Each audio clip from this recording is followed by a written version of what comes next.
Hey guys, how are you? I hope you're okay. I hope that you have been safe and that you're okay and that you've been taking care of yourself. Um,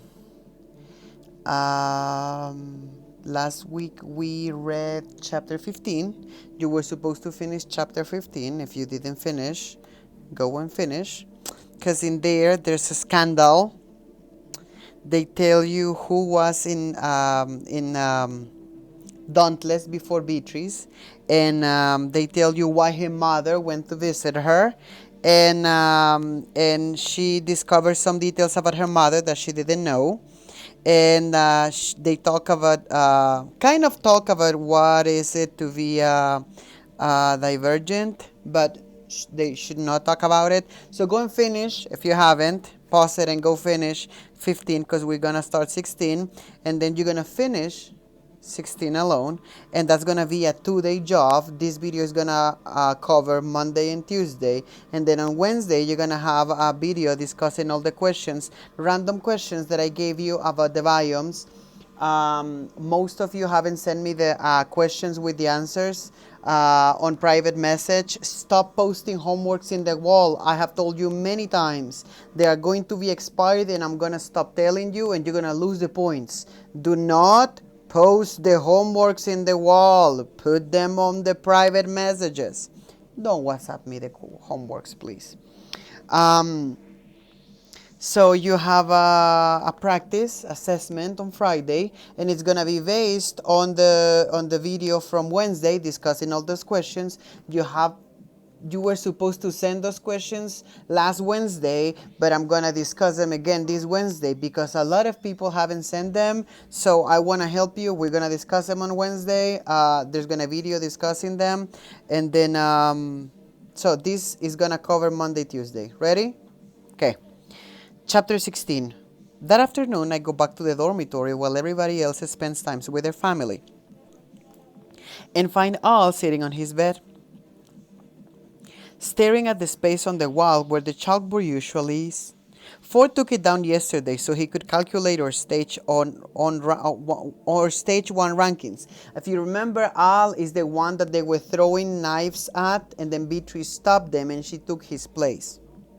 There you are, I say. Your parents were looking for you. Did they find you? He shakes his head. I sit down next to him on the bed. My leg is barely half the width of his. That means he's very, very, very large. He has very thick legs. It means he's kind of chubby. Even now that it's more muscular than it was. He wears black shorts. His knee is purple blue with a bruise and crossed with a scar. You didn't want to see them? I say, about his parents.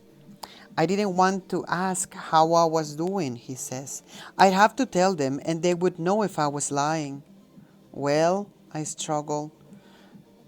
I struggle to come up with something to say. What's wrong with how you're doing? Ah laughs harshly. I've lost every fight since the one with Will. I'm not doing well. By choice, though, couldn't you tell them that too?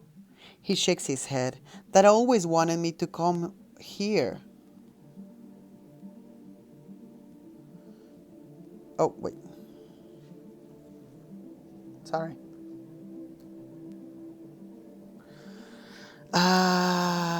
Sorry. That always wanted me to come here. Yeah. Yeah. That always wanted me. I'm sorry. Okay, that always wanted me to come here. I mean, they said they wanted me to stay in Candor, but that's only because that's what they're supposed to say. They've always admired the Dauntless, both of them. They wouldn't understand it if I tried to explain it to them. Oh. I tap my fingers against my knee. Then I look at him. Is that why you choose Dauntless? Because of your parents? Al shakes his head. No, I guess it was because I think it's important to protect people, to stand up for people, like you did for me. He smiles at me. That's what the Dauntless are supposed to do, right? That's what courage is not. Is That's what courage is, not hurting people for no reason. I remember what Ford told me that teamwork used to be a Dauntless priority. What were the Dauntless like them? Sorry. I remember what Ford told me that teamwork used to be a Dauntless priority. What were the dauntless like when it was? What is that? What were the dauntless like when it was? I don't understand that phrase. What would I have learned if I had been when my mother was dauntless? Oh, so we can see here that she discovered that her mother is dauntless. If you don't know how, go back to chapter 15 because you'll have questions about this. Maybe I wouldn't have broken Molly's nose or threatened Will's sister. I feel a pang of guilt. Maybe I will be better once initiation is over. To what am I coming last? Al says. I guess we'll see tonight. We sit side by side for a while. It's better to be here in silence than in the pit, watching everyone laughing with their families. My father used to say that sometimes the best way to help someone is just to be near them. I feel good when I do something I know he would be proud of. Like it makes up for all the things I've done that he wouldn't be proud of. I feel braver when I'm around you, you know, he says. Like I could actually fit in here, the same way you do. I'm about to respond when he slides his arm across my shoulders. Suddenly, I freeze, my cheeks hot. So he put his arm around her like you would do with a friend, but Al is not a specific a friend. I mean, they're acquaintances. An acquaintance is someone that you know his name, you know his face. You see him like at work. You have acquaintances at high school. Oh, school. You have acquaintances, people you go every day, but they're not your friends. You with them all the time, but they're not your friends. So Beatrice and Al are acquaintances, and this is kind of uncomfortable. I didn't want to be right about Al's feelings for me, but I was. I guess that Al likes Beatrice. I do not lean into him. Instead, I sit forward, so his arm falls away. So she leans forward, so she gets rid of the arm. Then I squeeze my hands together in my lap. Trish, he says. His voice sounds strained. I glance at him. His face is as red as mine feels, but he's not crying. He just looks embarrassed. Sorry, he says. I wasn't trying to, I'm sorry. I wish I could tell him to not take it personally. I could tell him that my parents rarely held hands even in our own home. So I have trained myself to pull away from all gestures of affection. So she's not accustomed to hugs or holding hands because her parents were not like that. Because they raised me to take them seriously. Maybe if I told him that there wouldn't be a layer of hurt beneath his flush of embarrassment. So she knows that she just friend-zoned him, so he's feeling bad. But of course it is personal. He's my friend, and that is all. What is more personal than a friend? That's true. I breathe in, and when I breathe out, I make myself smile. Sorry about what? I ask, trying to sound casual. I brush off my jeans, thought there isn't anything on them, and stand up. I should go, I say. He nods and doesn't look at me. You going to be okay? I say. I mean, because of your parents, not because... I let my voice trail off. I don't know what I would say if I didn't. Oh, yeah. He nods again. I'm a little too vigorously. He nods again, a little too vigorously.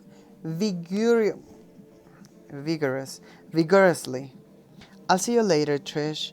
I try not to walk out of the room too fast. When the dormitory door closes behind me, I touch a hand to my forehead and grin a little. Awkwardness aside, it is nice to be liked. So in there we can see how Beatrice just friend-zoned Al because she doesn't like Al. You know who she likes. And but she wasn't mean to him. She wasn't nasty. She didn't insult him. She was kind to him because she cares about his feelings. Discussing our family visits would be too painful, so our final rankings for stage 1 are all anyone can talk about that night. Every time someone near me brings it up, I stare at some point across the room and ignore them. She doesn't want to talk about her mother.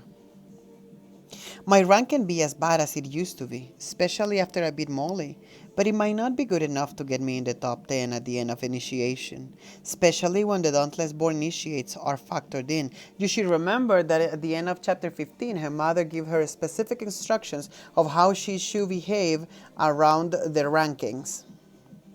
At dinner, I sit with Christina, Will, and Al at a table in the corner.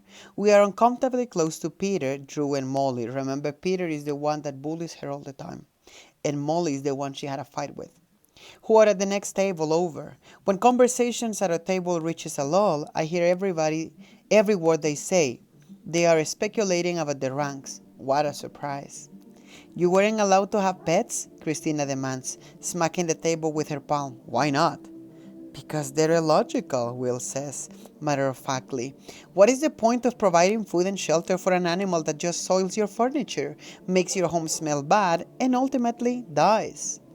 Al and I meet eyes like we usually do when Will and Christina start to fight, but this time, the second our eyes meet, we both look away. I hope this awkwardness between us doesn't last long. I want my friend back. The point is, Christina's voice trails off and she tilts her head, well, they're fun to have. I had a bulldog named Chunker one time. We left a whole roasted chicken in the counter to cool, and while my mother went to the bathroom, he pulled it down off the counter and ate it, bones and skin and all. We laughed so hard. Yes, that certainly changes my mind, of course. I want to live with an animal that eats all my food and destroys my kitchen. Will shakes his head. Why don't you just get a dog after initiation if you're feeling that nostalgic? Because Christina's smile falls, and she pokes at her potato with her fork. Dogs are sort of ruined for me after, you know, after the attitude test. So I guess that Christina had to kill the dog. We exchange looks. We all know we aren't supposed to talk about the test, not even now that we have chosen. But for them that the rule must not be as serious as is it for me. My heart jumps unsteadily in my chest. For me that rule is protection. It keeps me from having to lie to my friends about my results. Every time I think about the word divergent, I hear Tori's warning. And now, my mother's. Warning too, don't tell anyone, dangerous. You mean killing the dog, right? Asks Will. I almost forgot those with an attitude test for Dauntless picked up the knife in the simulation and stabbed the dog when it attacked. No wonder Christina doesn't want a pet dog anymore. I tuck my sleeves over my wrist and twist my fingers together. Yeah, she says, I mean, you guys all had to do that too, right? She looks first at Al and then at me, her dark eyes narrow, and she says, You didn't? So in here we can see that the experience that Christina had with dogs has been ruined because she used to have a dog, and because she had to kill the dog in the test, now she doesn't want any more dogs. Remember these kind of things that I'm telling you because they're going to be in your test, assessment, practice, evaluation. You're hiding something, Christina says. You're fidgeting. What? In candor, says Sal, nudging me with his shoulder. There, that feels normal. We learn to read body language so we know when someone is lying or keeping something from us. Oh, I scratched the back of my neck. Well, so there it is again, she says, pointing at my hand. I feel like I'm swallowing my heartbeat. How can I lie about my results if they can tell when I'm lying? I'll have to control my body language. I drop my hand and clasp my hands in my lap. Is that what an honest person does? She's trying to lie to someone that learn how to read body language. I don't have to lie about the dog at least. No, I didn't kill the dog. How did you get the dauntless without using the knife? Says Will, narrowing his eyes at me. I look at him in the eye and I say evenly, I didn't. I got abnegation. It's half true. Tori reported my result as abnegation, so that is what's in the system. Anyone who has access to the scores would be able to see it. I keep my eyes on him in his for a few seconds. Shifting them away might be suspicious. Then I shrug and stab a piece of meat with my fork. I hope they believe me. They have to believe me. But you choose Dauntless anyway? Christina says. Why? I told you, I say, smirking. It was the food. She laughs. Did you guys know that Trish had never seen a hamburger before she came here? She launches into the story of her first day and my body relaxes. But I still feel heavy. I should not lie to my friends. It creates barriers between us and we already have more than I want. Christina taking the flag, me rejecting all. After dinner, we go back to the dormitory, and it's hard for me to not sprint knowing that the rankings will be up when I get there. I want to get it over with at the door to the dormitory. Drew shoves me into the wall and gets past me. My shoulder scrapes onto stone, but I keep walking. I'm too short to see over the crowd of initiates standing near the back of the room, but when I find a space between heads to look through, I see that the blackboard is on the ground, leaning against Ford's legs, facing away from us. He stands with a piece of chalk in one hand. For those of you who just came in, I'm explaining how the ranks are determined, he says. After the first round of fights, we rank you according to your skill level. The number of points you earn depends on your skill level and the skill level of the person you beat. You earn more points for improving and more points for beating someone of a high skill level.